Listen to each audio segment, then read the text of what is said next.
lagi di podcast Nurse Talk Series oleh Himpunan Mahasiswa Pasca Sarjana Keperawatan. Bersama saya, Halvi Zakia Gusti Puspitasari. Oke teman-teman, di podcast kali ini kita akan ada topik yang sangat menarik nih. Mungkin sebagian besar orang belum tahu atau belum mengenal dengan topik yang akan kita bahas. Apa itu? Yaitu lebih dari sekedar obat.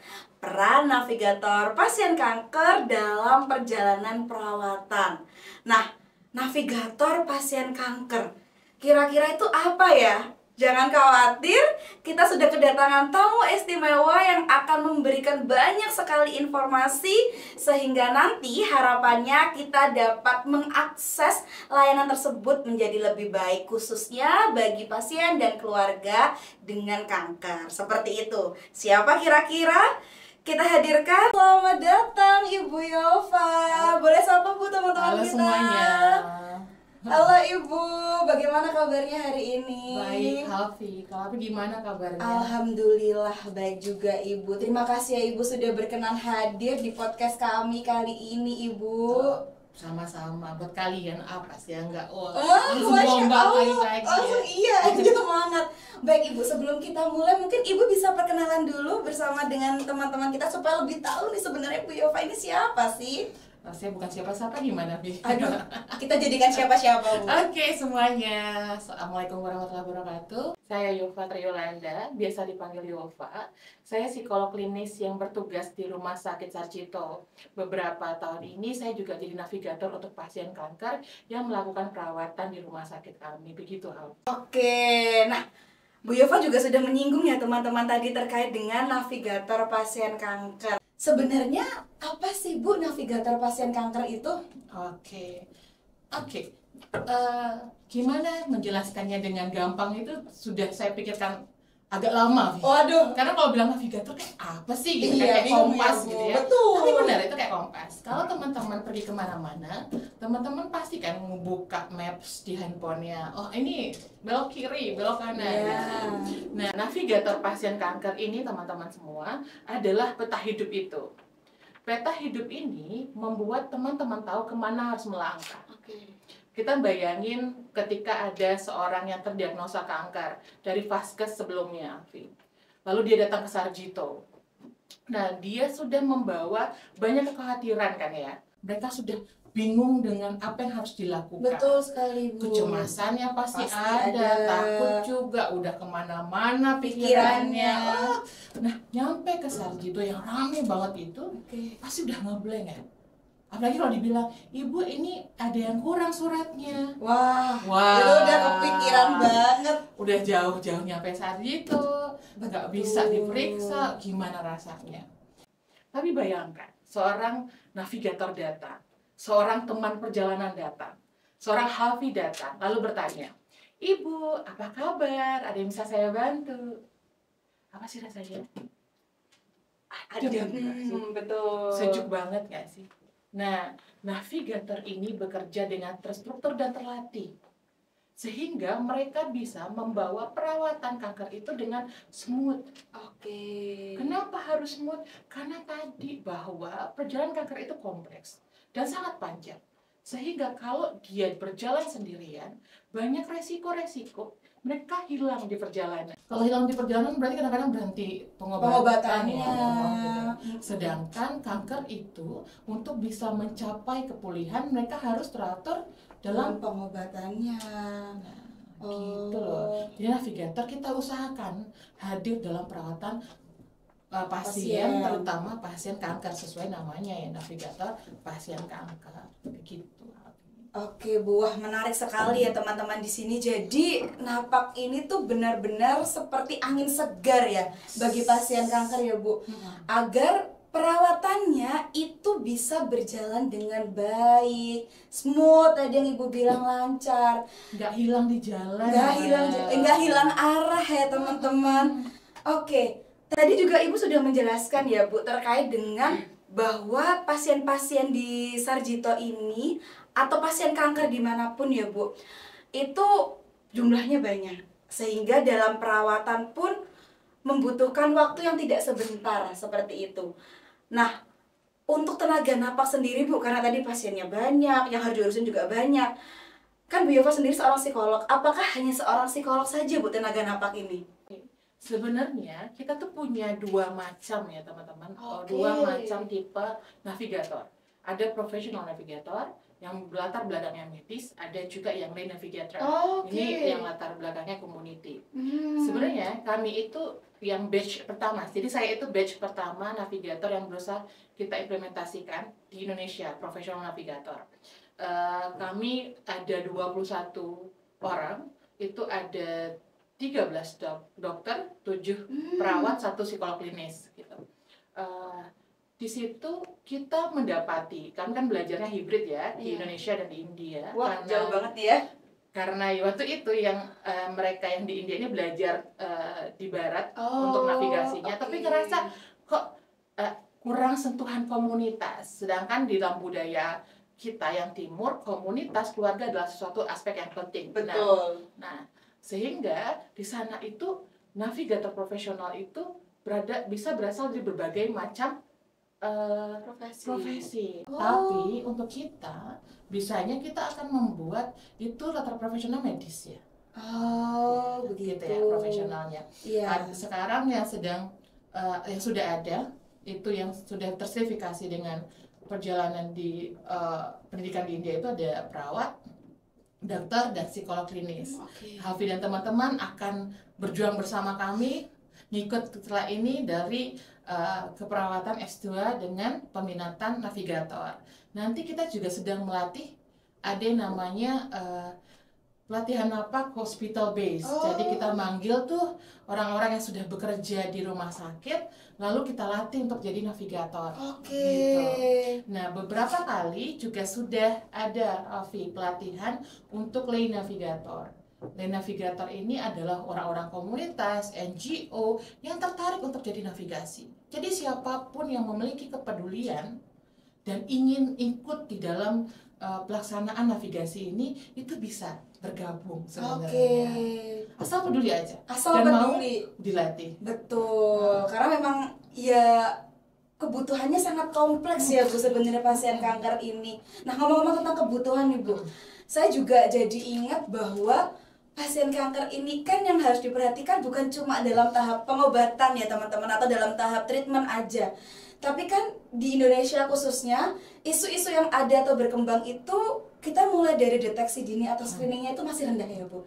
Akhirnya pasien-pasien yang datang ke rumah sakit ini, wah stadiumnya udah lanjut, terus pikirannya tadi udah takut, gak bisa sembuh, udah gak bisa optimal dan lain sebagainya. Nah, si navigator pasien kanker ini apakah memang berperannya itu hanya di tahap pengobatan saja Bu? Atau ada tahap-tahap lain yang memang diinisiasi atau diintervensi oleh napak ini? Sebenarnya kalau kita merujuk pada navigator itu sendiri, navigator terus bekerja itu tidak hanya di lingkungan rumah sakit, sampai kepada komunitas, sampai end of life. Mereka melakukan yang namanya pendampingan dari end to end. Ya, gitu. Tapi mungkin kalau di Indonesia kita juga harus paham bahwa setiap tempat pelayanan dari vaskes ke vaskes itu ada range masing-masing. Nah gitu. Kalau misalnya nanti navigator ini harus bekerja di wilayah komunitas, mereka harus bekerja dengan deteksi itu. Dan tentu saja itu ada alur yang harus kita pahami bersama. Jangan sampai kita saling tumpang tindih, kan begitu juga kan ya. Iya, Ibu. Dan benar banget, itu adalah hal yang paling membuat concern. Jadi walaupun kami waktu itu baru 3 orang ya di Sarjito ya, kita sudah memikirkan kayak mana sih membuat program yang mengedukasi masyarakat untuk melakukan deteksi. Karena lagi run project tentang breast cancer, sadari dulu deh. Gitu. Nah, itu memang akhirnya para perempuan yang kita tanya waktu itu memang tidak terlalu familiar dengan sadari. Padahal sudah banyak digaungkan ya sebelumnya sadari. Benar sekali. Jadi gimana ya biar ini bisa dilakukan. Waktu itu kan kami nanyanya hanya ke teman-teman yang sudah kami dampingi ya, yang breast cancer sedang kami dampingi. oh tahu sadari nggak sih gitu kan ya, tahu cara melakukannya nggak sih gitu. Sampai kemudian oh ya kita bikin yuk apa sih yang bisa dilakukan gitu. Namun kan itu memang adalah sebuah wilayah yang adanya puskesmas ya. Iya, betul.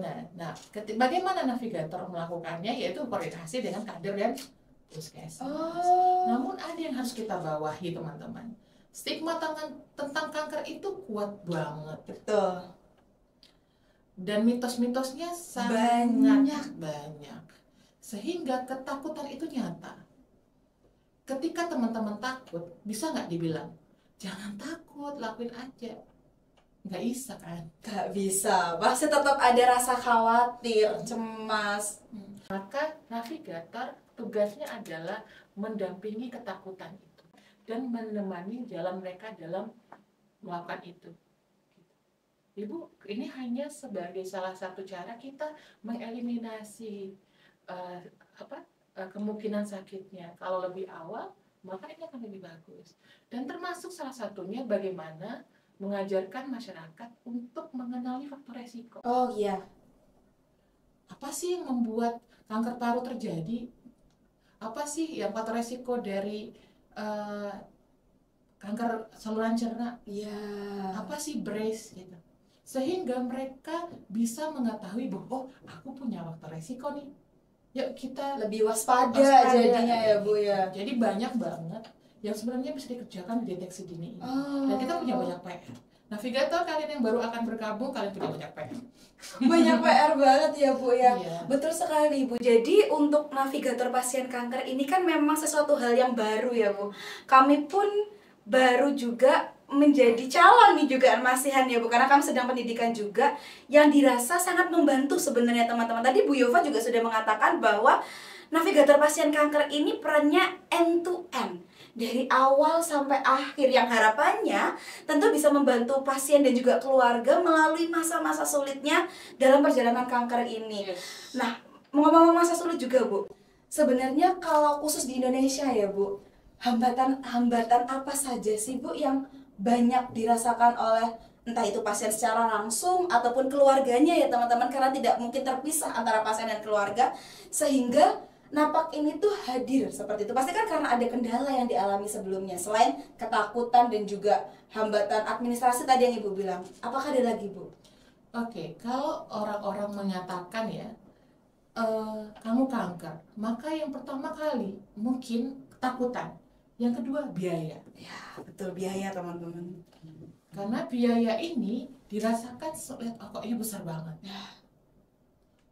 Sehingga bagi masyarakat yang tidak tahu bahwa ada cover BPJS untuk ini, itu mereka akhirnya nggak usah deh. Betul. Tapi kita harus ingat, yang akan terkena itu nggak cuma biaya pengobatan. Ada biaya lain juga ya Bu ya yang ditimbulkan. Bayangkan kalau untuk Sarjito ya, mereka dari daerah, misal dari Kulon Progo itu, atau Wonosobo, ataupun dari tempat yang lebih jauh karena ada yang dari Cilacap, mereka sampai ke Yogyakarta, mereka butuh tempat inap nggak? Butuh pastinya. Mereka butuh makan nggak penunggunya? Pasti butuh, nggak mungkin cuma diem aja kan ya Bu. Mereka butuh laundry nggak? Karena nggak butuh tempat ya. Oh iya, butuh pasti. Butuh transportasi nggak, dari tempat mereka tinggal ke rumah sakit. Tentu itu utama juga. Tetap banyak duit, banyak ya Bu ya. Nah, ketika mereka memikirkan itu, maka kalau kita lihat masyarakat kita itu banyak kan juga yang masih dari tengah ke bawah gitu yang melakukan perawatan, mungkin mereka akan berpikir ulang teman-teman untuk mendapatkan perawatan atau mengakses layanan kesehatan ya teman-teman. Apalagi untuk makan sehari-hari kan sudah sulit gitu. Wah, gimana caranya gitu. Itu satu hindrance-nya di sana. Udah akomodasi, transportasi, dan tentunya financial problem.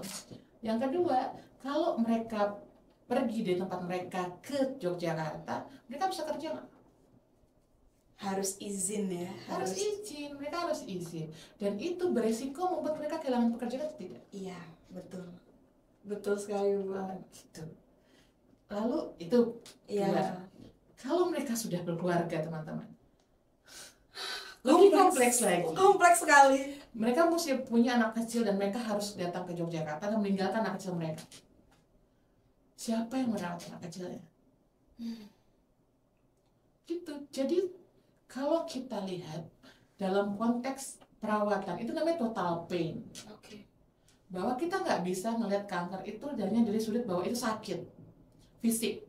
Tapi kita harus paham juga bahwa dari sakit fisik itu ada sakit secara psikologi. Ya, ini yang paling jarang diperhatikan ya. Ada sakit secara sosial, pekerjaan hilang, isolasi gara-gara ngerasa merepotkan orang lain, dependensi gitu kan ya. Lalu kemudian ada spiritualnya. Banyak juga kan yang merasa kok aku loh gitu. Aku selama ini baik kok orangnya. Kenapa aku? Nah, saat itulah navigator harus masuk. Ibu, bahkan orang baik kadang-kadang mengalami hal-hal yang buruk. Bukan karena mereka nggak baik, tapi mereka diuji tentang kebaikan itu. Wah. Gitu, ya. Nah, di sanalah kita berusaha memasukkan dan membantu mereka secara psikologis dan sosial. Makanya navigator ini dilatih tidak hanya secara medisnya saja, jadi mereka sangat dilatih tentang klinis, tentang kanker itu bagaimana, anatomi tubuh seperti apa, biology of kanker itu seperti apa, pengobatannya bagaimana gitu kan ya. Tapi mereka dilatih kepekaannya untuk bisa men-screening masalah-masalah ini. Betul. Akhirnya mereka yang tadinya ketakutan untuk masuk ke dalam perawatan merasa lebih tenang. Walaupun sebenarnya kita tidak membantu secara menyeluruh ya, kan kita nggak bisa ya tiba-tiba pulang ke rumah mereka terus ngasuh anak, kan nggak gitu ya. Nggak mungkin juga. Nggak mungkin kan. Gitu kan ya, terus ngasih duit ke mereka, bariernya nggak bisa dong gitu. Kita sudah batas yang jelas antara profesional dan pribadi itu personal. Gitu ya. Tapi adanya bantuan ini setidaknya mengurangi beban-beban yang dirasakan tadi ya Bu ya. Beban-beban yang dirasakan tadi. Wah, luar biasa sekali ya teman-teman. Ternyata peran navigator pasien kanker ini tuh hambatannya tadi banyak, peran yang diimplementasikan juga banyak seperti itu. Nah, untuk ini Bu Yova, saya ingin bertanya terkait dengan apakah navigator pasien kanker ini itu bekerja secara independen, maksudnya adalah sebagai tenaga kesehatan saja, atau ada kerjasama juga Bu Yova dengan pihak-pihak lainnya? Karena tadi hambatannya kan banyak ya Bu, ada transportasi, sosial tadi yang terkait dengan kehilangan pekerjaan dan lain-lain, hambatan biaya. Jadi apakah navigator ini bekerja as health worker, tenaga kesehatan saja sendiri, atau ada kerjasama yang lain Bu? Jadi navigator ini unik teman-teman. Mereka itu adalah orang pertama yang diharapkan ditemui oleh para pasien semuanya. Jadi mereka udah, ada pasien baru, kita screening nih, gitu kan ya, di scan loh sama mereka. Ketika mereka sudah melalui masa-masa scan ini, melalui bangun raport dengan pasien-pasiennya gitu ya, itu mereka bekerja secara individual. Namun setelahnya mereka punya PR yang lebih besar sebenarnya. Bagaimana mengintegrasikan dan masuk kepada tim yang multidisiplin. Karena nggak cuma satu profesi saja kan ya Bu tadi. Nah, jadi kalau mereka ternyata melakukan, ini lebih banyak nyeri sakitnya nih, kalau nyerinya ternyata bisa kita bantu atasi, masalah lain bisa teratasi gitu kan ya. Aku nyeri kepala banget, jadi dia marah-marah terus. Lalu navigatornya berpikiran, kalau ternyata ini sakit kepalanya bisa kita kurangi, kayaknya marah-marahnya berkurang deh, kayak lebih bisa diajak komunikasi deh, maka mereka akan merujuk ke dokter. Kalau ternyata ini kalau keluarganya datang bilang ini beberapa kali memang marah-marah terus Bu, bahkan sebelum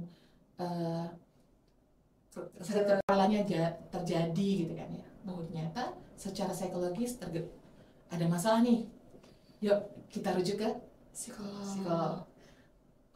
Enggak Bu, soalnya kemarin Bapak itu mulai pusing ketika ini udah bayar-bayaran anak kuliah gitu. Padahal harus ke Sarjito untuk berobat, akomodasinya biasanya kami nginep di kos-kosan, sekarang nggak ada uang untuk kos-kosan.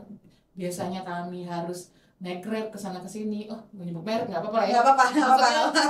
Maksudnya ya transportasi Transportasi online. online. I'm sorry lah. Nah, ini berarti masalahnya lebih banyak ke Transportasi tentang pembiayaan ya Bu, berarti pembiayaan. pembiayaan. Kalau di Sarjito kami punya namanya social worker. Oke. Mereka kemudian kami arahkan, ini Bu, ada social worker, bisa mungkin ditanya ke mereka bagaimana caranya mengakses rumah singgah, bagaimana cari mungkin ambulan gratis atau rumah singgah yang punya ambulans.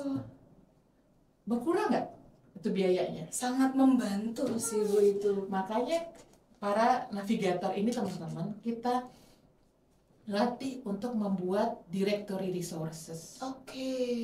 Jadi mereka harus membuat list layanan apa aja yang saja di rumah sakit, apa saja yang mungkin menjadi barrier dari para pasien dan bagaimana mengatasinya. Dan di dalam situ juga ada nomor-nomor penting. Oke. Gitu.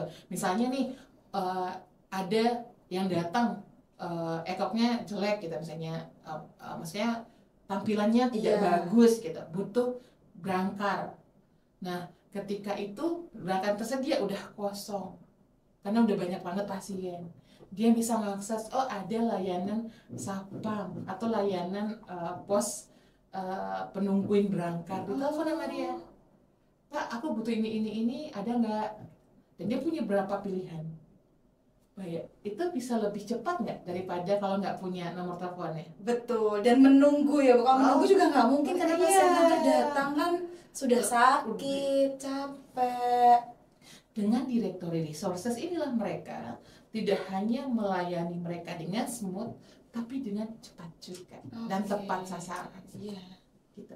Jadi mereka tidak hanya berdiri sendiri sebagai seorang navigator, tapi mereka juga sebagai orang yang mengintegrasikan tim multidisiplin sehingga perawatan pasien kanker menjadi holistik dan terintegrasi. Oke.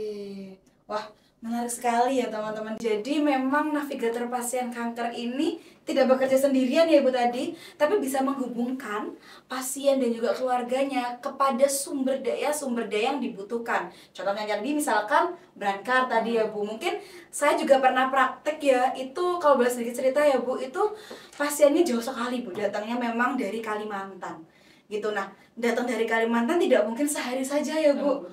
Tidak mungkin sehari, hari ini pengobatan, besok pulang seperti itu. Dan ternyata jadwal terapinya itu hanya selisih 2 hari.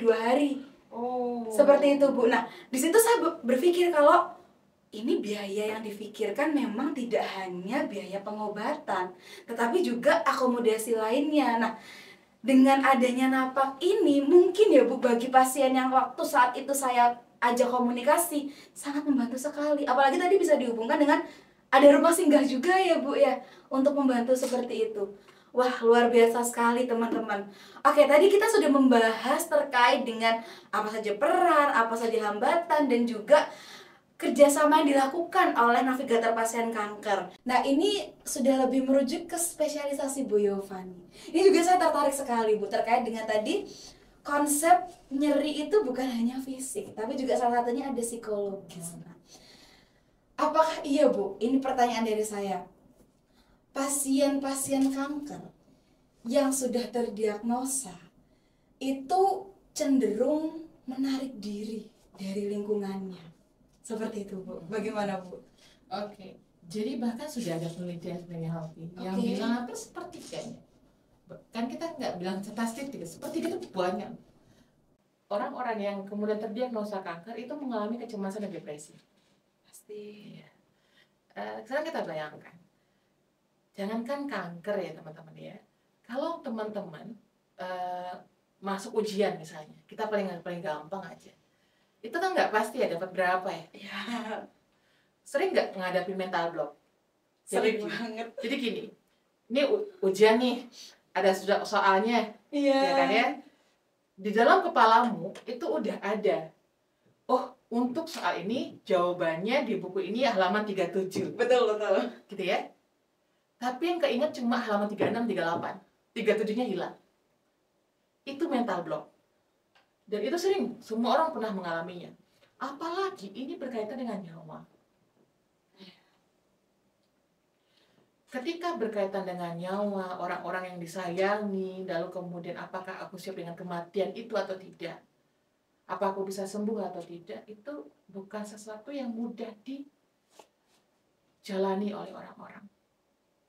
Dan kita nggak bilang kanker itu adanya di dewasa aja, juga ada di anak-anak. Iya, betul Ibu. Sehingga ketika mereka mengalami itu, mereka sibuk dengan pikiran mereka udah nggak punya energi untuk bersosialisasi. Karena otaknya udah penuh dengan kekhawatiran, kecemasan, ketakutan. Dan bayangkan itu ketika kita ngasih edukasi, masuk nggak ya? Ketika iya pasti ya akan ada blok juga sih Bu. Akan ada blok. Nah itulah yang kemudian kita berusaha membuat mereka merasa lebih lega. Oke.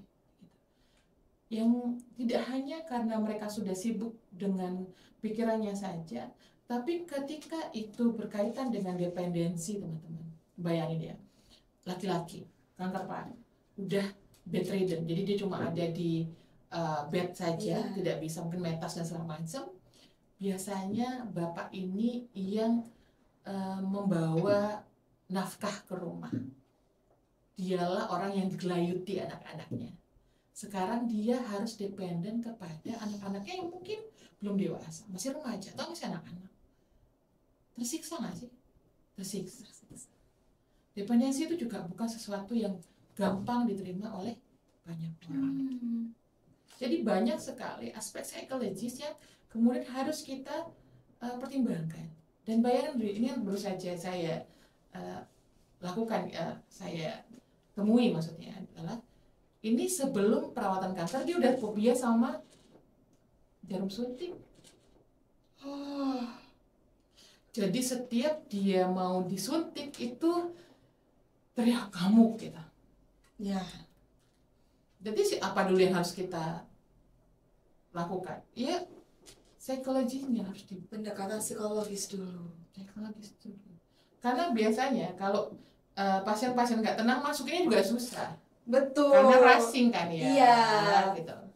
Nah, gitu. Oh, oke. Nah, disitulah kemudian kita mengenal kalau di dalam psikologi itu ada namanya psychological first aid, dan siapa yang bisa melakukannya? Navigator. Gitu. Navigator yang bilang ke ibu, ini kita memang takut, kita memang cemas, ini juga tidak pasti.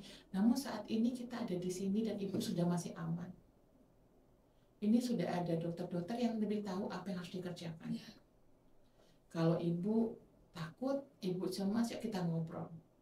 Kenapa? Karena diedukasi lah, kalau ibu tetap cemas, tetap takut, nanti imunnya turun. Ibu lagi butuh imun atau tidak ya? Gitu. Kayak gitu, navigator bekerja begitu.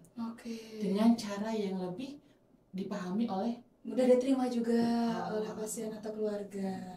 Oke, bagaimana tadi Bu dengan pasien anak-anak? Nah, kalau orang dewasa kan kita bisa ngobrol seperti ini ya Bu, kita paham. Untuk anak-anak, karena saya juga tahu prevalensi kanker anak di Indonesia pun juga tidak sedikit teman-teman. Nah, bagaimana pendekatannya Ibu kalau untuk anak-anak? Oke. Kalau pendekatan untuk anak-anak itu lebih kompleks. Kenapa? Karena memang dari awal mereka terdiagnosa itu kita sudah berhubungan anak orang tua. Oh iya, pasti. Ya, jadi sesinya mungkin lebih panjang gitu kan ya. Dan ekspektasi orang ketika bicara tentang anak apa sih? Mereka tumbuh besar, mereka sehat, mereka bekerja gitu kan ya. Tapi tiba-tiba anak-anak yang harusnya main bola di lapangan harus di rumah sakit. Terhenti aktivitasnya. Terhenti tumbuh kembangnya. Nah, fungsi navigasi di sini adalah bagaimana caranya untuk melakukan distraksi juga. Oke.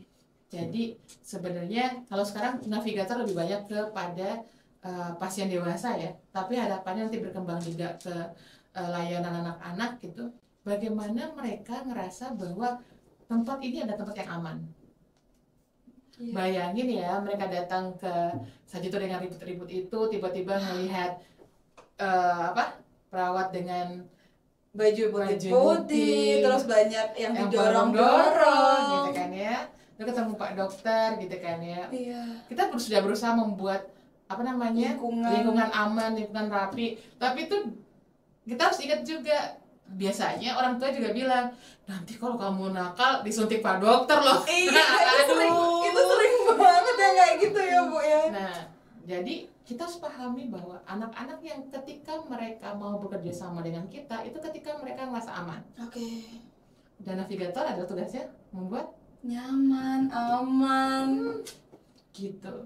Wow. Jadi memang akan lebih kompleks, tapi itu bisa dilakukan oleh navigator juga. Nah, yang kalau saya sedang karena kebanyakan saya di anak ya. Oke. Itu saya bawa tas gede banget. Isinya apa? Mainan. Oh, wow, mainan. Jadi mainan, ada Lego di situ, ada alat peraga di situ, ada apa. Nah, biasanya saya harus berkomunikasi dulu dengan orang tuanya. Ibu mau nggak? Mau saya mendampingi untuk menceritakan kepada anak apa yang terjadi, atau dilakukan sendiri? Nah, untuk beberapa orang tua, mereka mengatakan saya melakukan sendiri Bu, pelan-pelan. Oke, kita hormati itu. Tapi kita harus memberikan edukasi bahwa anak-anak ini harus tahu apa yang terjadi dengan tubuh mereka. Itu haknya mereka. Tergantung usia juga ya. Ya. Kalau anak-anak lebih banyak ibu yang tenang ya. Karena nanti adiknya mendeteksi gambaran jantung ibu dari ibunya, betul. Kalau rasa gerusunya ibu, nah kita lebih main di sana daripada orang tuanya. Tapi yang lebih besar kita harus mengedukasi bahwa ini diberitahu dengan cara apa. Oke. Dan kalau untuk anak-anak yang lebih muda, mungkin kamu harus juga membawa peraga ya. Ini ada monsternya tuh ada di dalam darahmu nih sekarang nih, gitu kan ya. Supaya lebih paham ya mereka. Kasih tank ini namanya kemoterapi, gitu kan ya. Ini dia harus melindes nih, tapi kalau ini ngelindes harus ada tentara-tentaranya. Kamu harus tidur, makan, bermain yang banyak, biar si tank ini bisa ngelindes si monsternya. Wah. Gitu-gitu. Jadi bagaimana cara para navigator mendidik itu juga harus disesuaikan dengan usia. Oke, wah. Panjang banget ya kita ngobrolnya. Kompleks sekali. Iya, saya juga walaupun saya sudah pernah praktek, sudah mendapat informasi, tapi tetap selalu ada hal-hal baru ya Bu yang saya terima. Tapi memang benar ya Bu, pendekatan dari navigator pasien kanker ini itu sangat dibutuhkan, spesifik sekali sesuai dengan usia, masalah yang dihadapi, lalu juga terkait dengan sumber daya yang ada, seperti itu. Sepertinya memang peran-peran dari navigator pasien kanker ini sangat dibutuhkan. Jadi makanya kenapa ada Nurse Talk ini ya teman-teman, supaya teman-teman mungkin bisa menjadi informasi perpanjangan, informasi maksud saya, untuk informasi terkait napak ini supaya bisa lebih dikenal oleh masyarakat, seperti itu.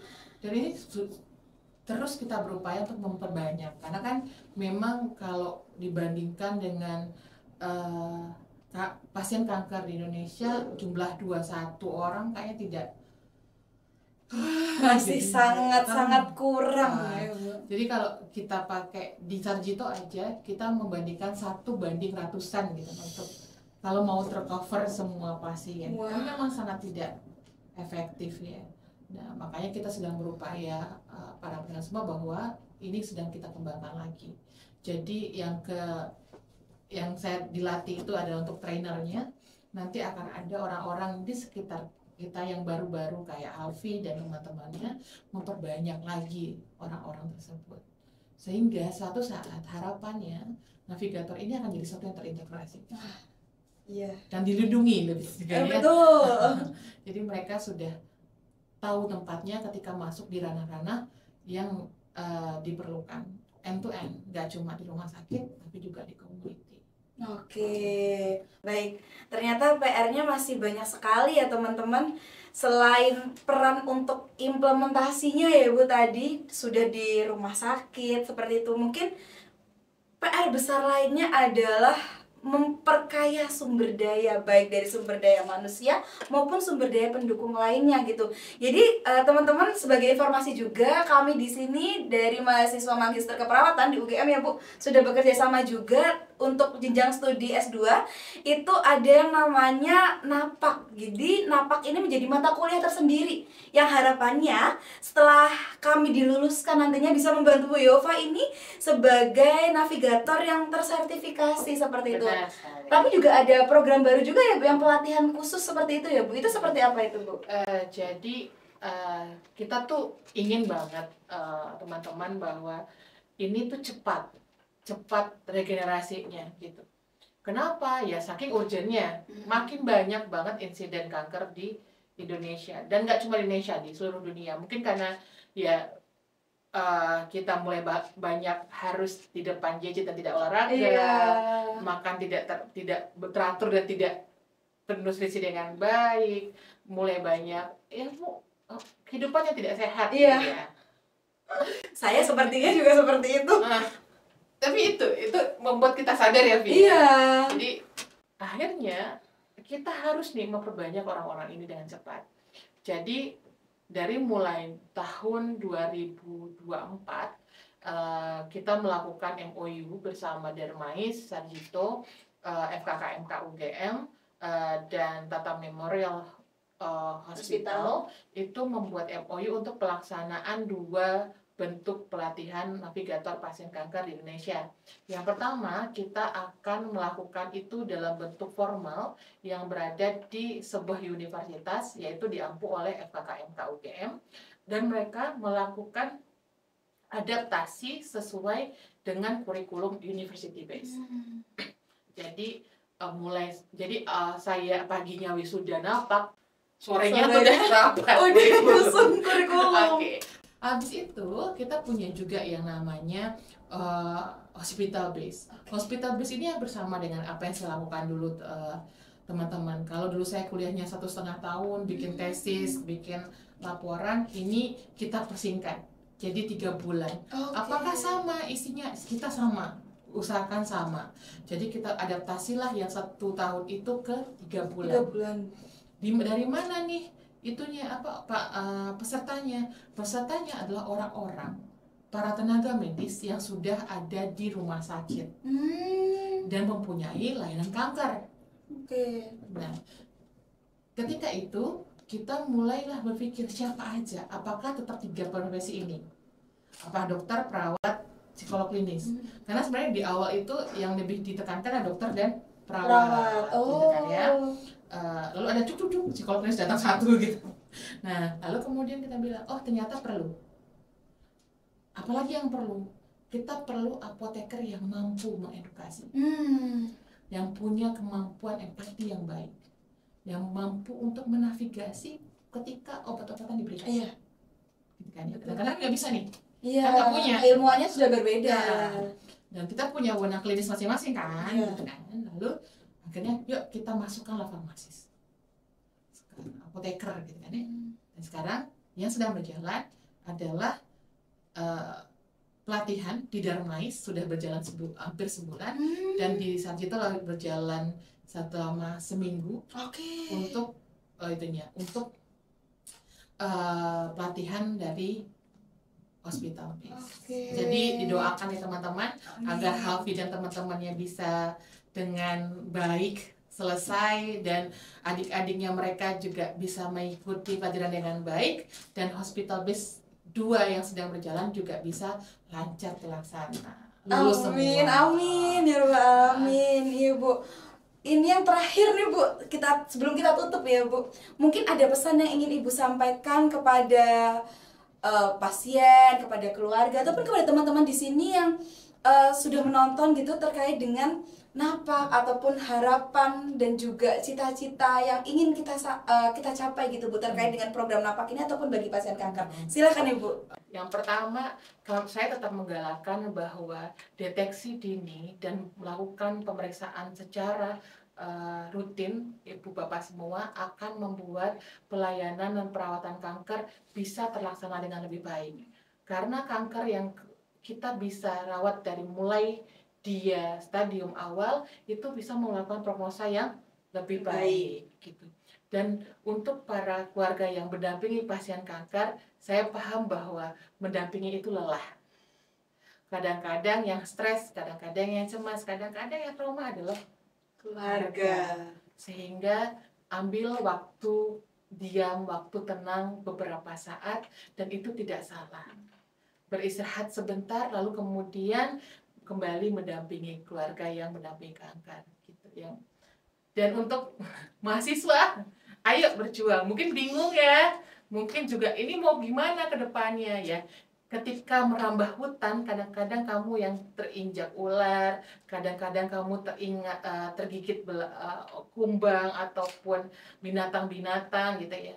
Tapi lihat di belakang, ada jalan yang kamu buka untuk orang lain. Itu yang akan kita patri dalam hati kita, bahwa inilah keberlangsungan yang kita inginkan untuk orang banyak. Dan sebaik-baiknya umat adalah umat yang dari orang lain. Dan untuk masyarakat semua, ini adalah sebuah program baru dan kami makin berkembang juga. Mohon berikan feedback yang baik tentu saja, dan berikan sebuah saran ataupun hal-hal yang berguna untuk pengembangan kami, dan kami sangat terbuka untuk segala perbaikan yang diperlukan.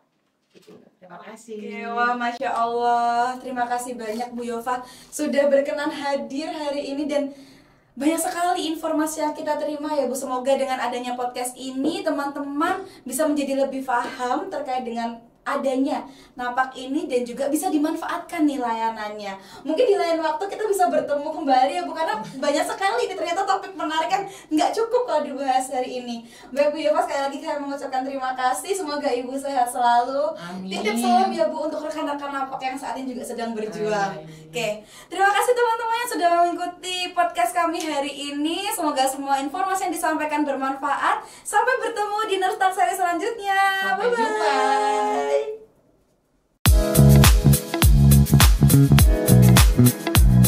Bye.